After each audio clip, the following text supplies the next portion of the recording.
Hello, everybody.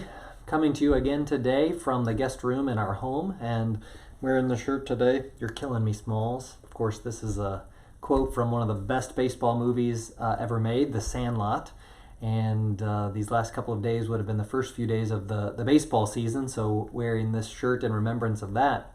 But I'm also wearing it because I was hoping Maggie has a matching shirt that says Smalls. And I actually tried a little bit to make this video with her, but that wasn't working out so well. And so she's taking a nap.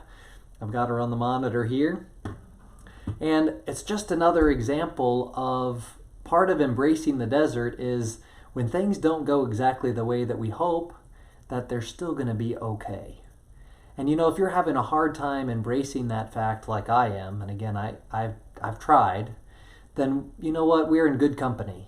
Because turning back to the scriptures, turning back to the story of the people of Israel and their wandering in the desert, they too had a hard time embracing the desert.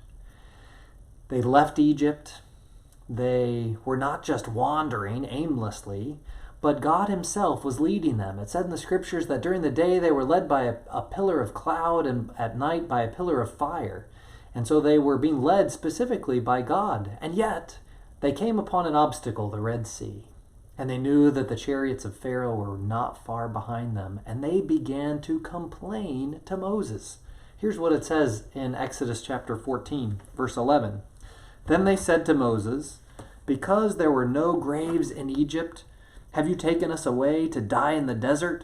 Why have you so dealt with us to bring us up out of Egypt? Is this not the word we told you in Egypt, saying, 'Let us alone that we may serve the Egyptians'? For it is better for us to serve the Egyptians than to die in the desert." How quickly they forgot that God had let them out of the oppression that they were experiencing in Egypt, and 600,000 of them left joyfully. And they come across an obstacle and they just don't know what to do. We know what happens.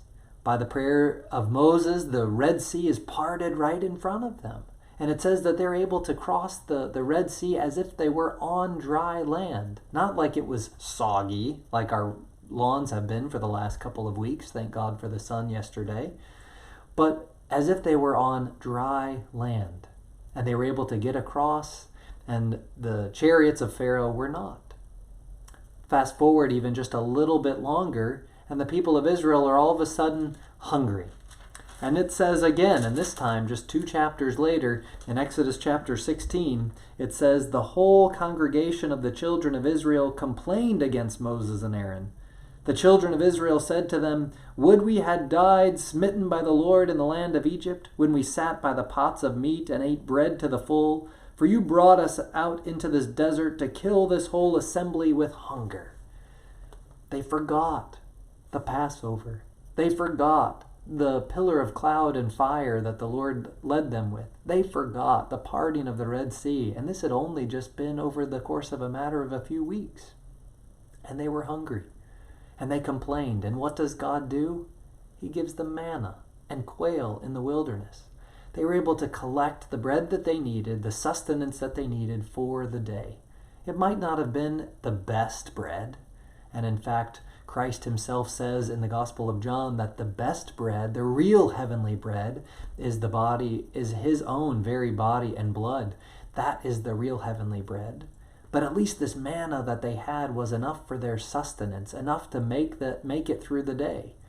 And yet, there were times again and again and again where they had a great miracle occur for them and they forgot.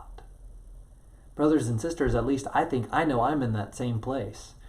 Before we began this quarantine, those first couple of weeks of Great Lent, I know that I was lamenting that, oh no, we've got something so frequently at the church. In just the regular weeks of Lent, at least 4 nights a week, I won't be able to have dinner with Catherine and Maggie because Maggie goes to bed earlier than I'd get home from these services. And I'm not lamenting about those services. I love the services and I love what I do, but I was missing Maggie. But here I am now, longing for those days when I am spending every single moment with little Maggie, my little Smalls, even if she kills me sometimes. But we forget that you know what, there are great blessings that are happening to us while we're in the desert. And so for us to embrace the desert, one of the big things that we can do is to actually keep a running list. And I would encourage you to start making a list today about the ways that God has blessed you in the midst of this wilderness situation that we've been in. Post it on your refrigerator.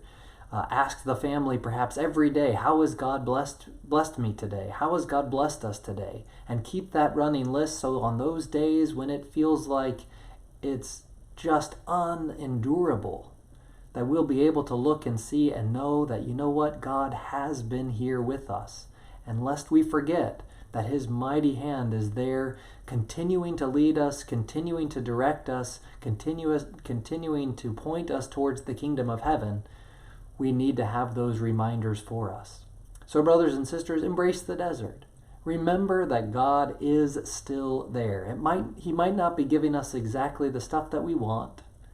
It might not be as exciting as what we might hope for, or what we might be doing if we were not in the midst of this quarantine. But you know what? It is the manna that we need for today. And may God give us that sustenance. And may we pray for that daily bread, that daily sustenance as we do in the Lord's Prayer. May we pray for that so that we can receive that daily sustenance, but that we might also then continue to journey forward to the even greater bread, the even greater substance that we all long for. And of course, that's the body and blood of Christ. Embrace the desert. Remember, God is present. God bless you. I love you.